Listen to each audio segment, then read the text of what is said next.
Komisi Pemberantasan Korupsi menetapkan Gubernur Kalimantan Selatan Syahbirin Nur sebagai tersangka kasus dugaan suap dan gratifikasi. Kasus ini terbongkar melalui operasi tangkap tangan yang dilakukan KPK pada hari Minggu lalu. Syahbirin Nur diduga menerima fee sebesar 5% dari sejumlah proyek pembangunan pada Dinas Pekerjaan Umum dan Penataan Ruang Provinsi Kalsel. Saat ini Syahbirin belum berhasil ditangkap. Kalau kita mengambil hak rakyat yang disebut KKN atau korupsi itu, kembalikan semuanya kepada rakyat. Kalau kita membeli bandar, itu duitnya duit rakyat, maka gunakan untuk rakyat, dari rakyat untuk rakyat. Bujur-bujur itu butuh bujur-bujur, itu bujur-bujur. Kembalikan hak orang. Karena kalau duit-duit nang ampun orang ini masih ada di rumah kita meninggal dunia, nang disiksa adalah kita selama-lamanya. Nang nyaman, anak buah kita dikiranya ini warisan, padahal hak orang lain. Perhatikanlah. Penting disampaikan di sini, apabila hendak jadi bupati atau gubernur atau napa-napa, nang dijaga jangan sampai main kapal dan sogok. Udah kali sampaikan? Sudah kali sampaikan? Sudah kali sampaikan? Allahumma hal ballaghtu, Allahumma fashhad. Ujar Nabi, sudah ulun sampaikan ya Allah. Ya Allah, ya. Pemilu itu diistilahkan pesta demokrasi. Ngarannya pesta itu maulah bakalahian,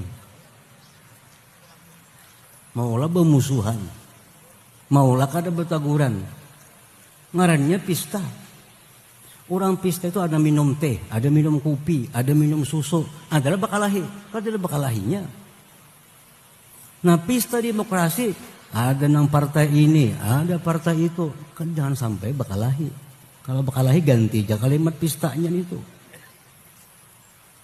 Nah, jadi jangan sampai pemilu ini menjadikan kita bermusuh karena berbeda partai, berbeda pilihan presiden.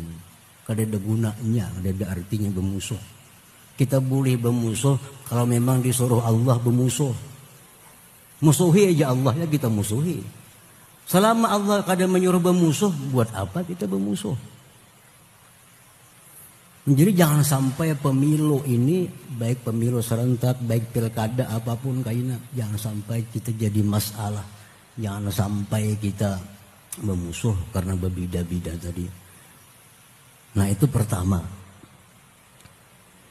Kemudian yang kedua, fatwa dari Majelis Ulama Indonesia pada tahun 2009, lawas sudah dikeluarkan di Padang Panjang, Sumatera.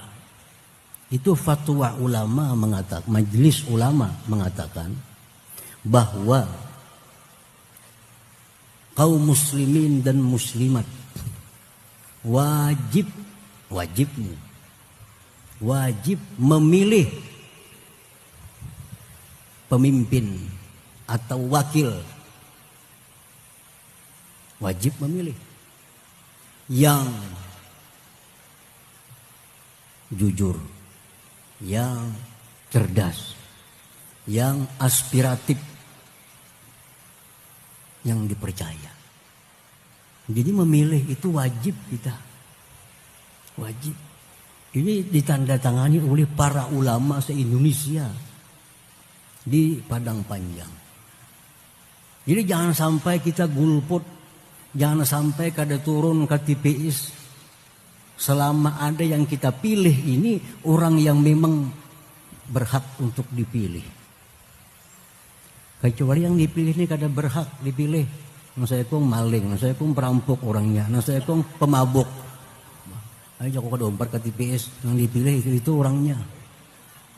Tapi kalau yang dipilih ini orangnya bagus-bagus, orangnya sudah ada kelakuan baik, macam-macam, maka hukum memilih itu ujar Majelis Ulama Indonesia adalah wajib. Nah, masalah pilihan agama menganjurkan, pilihlah sesuai dengan mata hati, dengan hati nurani kita. Jangan makan habar kada jelas, jangan mengambil berita yang kada jelas, tapi pilihlah ini orang karena hati nurani kita mengatakan bahwa ini orang yang terbaik menurut aku. Lebih baik kalau istikharah, minta petunjuk kepada Allah Subhanahu wa ta'ala.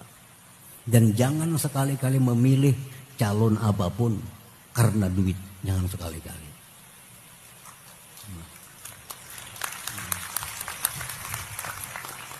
Kalau memang orangnya bagus, terbagus, memberi duit, ambil kada jadi masalah. Artinya kita memilih bukan karena duitnya, karena orang memang bagus. Nang bakas maling berduit, nang bakas perampok berduit, bakas pemabuk berduit, nang alim berduit, baik ambil duit nang alim. Tapi kita memilih bukan karena duitnya, karena memang orang ini berhak untuk dipilih menurut ajaran Islam. Rasulullah SAW bersabda, ada 3 orang yang di akhirat akan disiksa oleh Allah Subhanahu wa ta'ala. Salah satunya siapa? Orang yang memilih pemimpin karena dunia. Jika diberi dia memilih, jika tidak dia tidak memilih. Ini diazab oleh Allah Subhanahu wa ta'ala. Salah itu bukan kurang kita. Kenapa jadi hakon?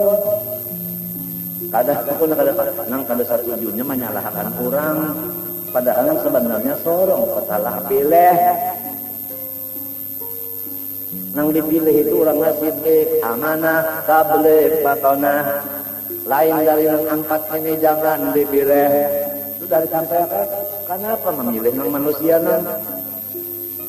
Idik katana, tabalik katana apa? Idik amanah, tabalik katana. Orang sidik amanah tablik patana, ini kada idik amanah tabalik katana. Pada saat orang yang sudah ada aja Rasulullah SAW dan semuanya bersifat 4 wajib, sidik amanah tablik patana.